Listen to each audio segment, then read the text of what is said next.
আমার ফুলকপির ডালনার জল শুকিয়ে এসছে, আর একটু জল শুকিয়ে নিয়ে আমার রান্না এবার শেষ হবে। আর কি করতে হবে সেটা আমি দেখাচ্ছি। জলটা আর একটু শুকিয়ে যাক, হয়ে এসছে রান্না। এখন আমি ফুলকপির তরকারি করব, দেখাচ্ছি। তার জন্য কড়া বসিয়ে দিয়েছি,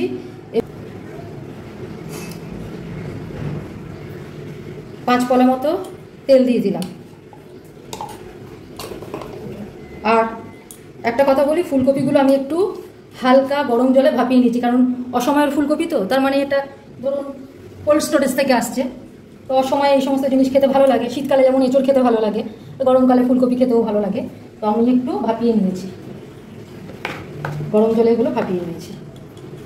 তেল গরম হোক, তারপরে দিচ্ছি ফুলকপি। জল ঝরতে দিয়েছি, জলটা ঝরে যাক।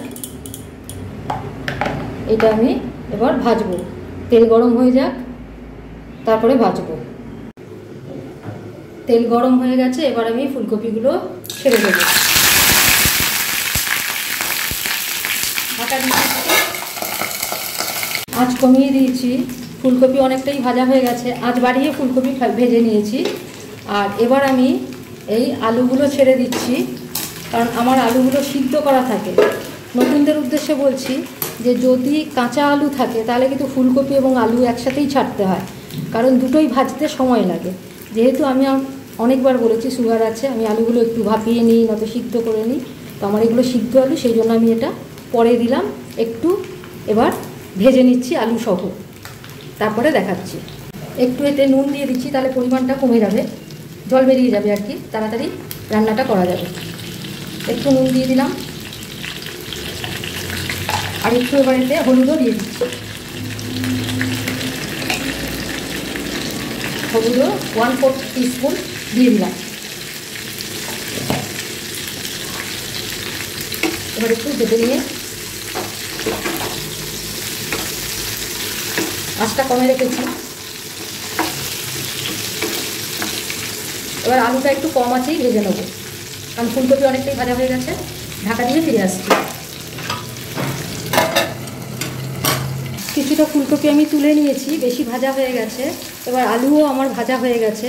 নতুনদের উদ্দেশ্যে বলছি যে জেনারেলি যদি কিছু ভাজা রান্না করতে হয় তাহলে কিন্তু ভেতরটা সিদ্ধ করার জন্য সিম আঁচে বা মিডিয়াম আঁচে ভাজতে হয়। কিন্তু যখন আমি ঝোলে দেবো, জল ঢালবো, তখন কিন্তু আঁচ বাড়িয়ে দিয়ে জাস্ট বাইরেটা ভাজা গন্ধটা বেরিয়ে যাবে, বাইরেটা ভাজা হয়ে তাতেই হবে। তো যেহেতু এটা আমি রান্না করবো, তার মানে জল পড়বে, আর আমার ভাজার দরকার নেই। আলুগুলো যে লালচে করে ভাজা হয়ে গেছে, তার মানে তার কাঁচা গন্ধটা বেরিয়ে গেছে, চলে গেছে। এইবারে এইগুলো আমি একে একে তুলে নেব। আর ফুলকপি ভাজার সময় না, এই ডাঁটিগুলো একটু তেলের দিকে দিতে হবে, এইভাবে ভাজলে ভালো হয়। ডাঁটিগুলো সহজে সিদ্ধ হয় না তো, আর ভাজা মানেই ওটা সিদ্ধ হয় ভেতরে ভেতরে, সেই জন্য। এবার আমি একে একে এগুলো সব তুলে নিচ্ছি, তারপরে তুলে নিয়ে ফিরে আসছি। একে একে এতে মশলা দিয়ে দেবো। প্রথমে দিয়ে দেবো 1/2 টিস্পুন গোটা জিরে, দিয়ে দিচ্ছি একটা তেজপাতা, দেবো একটুখানি নুন, তা নাহলে ছিটবে। একটু নুন দিয়ে দিচ্ছি। এবার এতে দিয়ে দেবো 3টে চেরা কাঁচা লঙ্কা,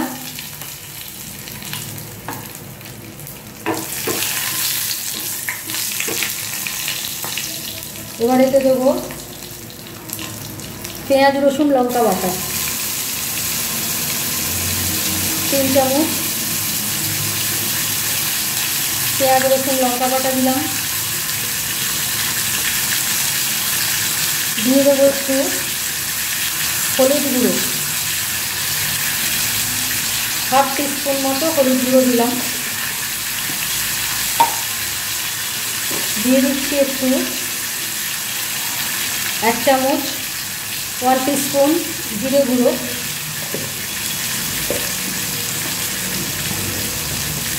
দিয়ে দিচ্ছি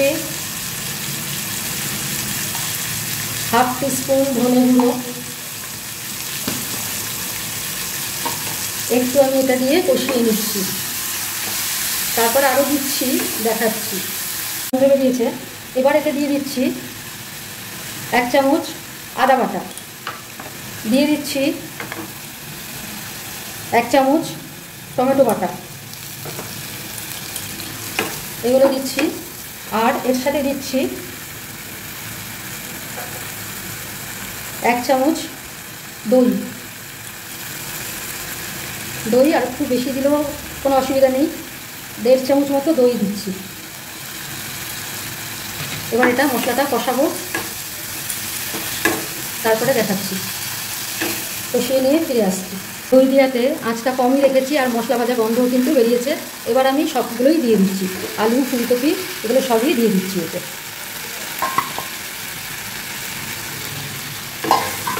এবার এতে একটু আমি চিনি দেবো। চিনিটা আগে দিলে কী হয়, চিনি ক্যারামেলাইজড হয় তো, তাতে রঙটাও লাল আসে আর গন্ধটাও একটু ভালো হয়, তো সেই জন্য একটু চিনি দিয়ে দিচ্ছি। 1 চামচ মতো চিনি দিয়ে দিলাম।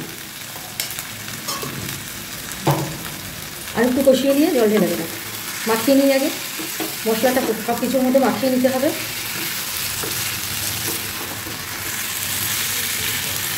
ভাজা হয়ে গেছে, দারুণ কষানো হয়ে গেছে, দারুণ একটা গন্ধ বেরিয়েছে। আঁচটা কমিয়ে দিচ্ছি। এবার একটু উষ্ণ গরম জল ঢেলে দিচ্ছি।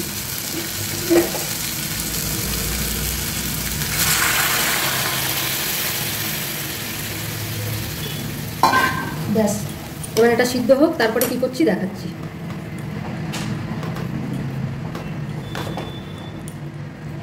একদম কম আঁচে, মিডিয়াম আঁচে দিয়ে দেবো। এবার ঢাকা দিয়ে দিচ্ছি, ফিরে আসছি পরে। আমার ফুলকপি আলু ফুটে উঠেছে, একটু নেড়ে ছেড়ে দেবো। ডাঁটিগুলো বিশেষ করে নিচের দিকে দিয়ে দেবো যাতে সিদ্ধ ঠিকমতো হয়। সিদ্ধ হয়ে গেলে আবার ফিরে আসছি, কি করছি, ডাঁটিগুলো নিচের দিকে দিয়ে দেবো। জলটা অনেকটাই কমে গেছে, মিডিয়াম আঁচে রেখেছি। আমার ফুলকপির ডালনার জল শুকিয়ে এসছে, আর একটু জল শুকিয়ে নিয়ে আমার রান্না এবার শেষ হবে। আর কি করতে হবে সেটা আমি দেখাচ্ছি। জলটা আর একটু শুকিয়ে যাক, হয়ে এসছে রান্না। আমার রান্না কমপ্লিট হয়ে এসছে। এখন আমি এতে দেবো 1 চামচ, ছোটো চামচের 1 চামচ মানে 1/4 চামচ টিস্পুন গরম মশলা গুঁড়ো। আর দিয়ে দেবো 1 টিস্পুন ঘি।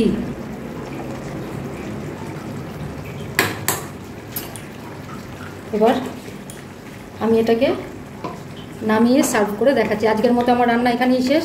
কালকে আবার অন্য কোনো রেসিপি নিয়ে ফিরে আসছি। আমার ফুলকপি আলুর ডালনা রেডি টু সার্ভ। কালকে আবার অন্য কোনো রেসিপি নিয়ে ফিরে আসছি। ততক্ষণের জন্য ধন্যবাদ।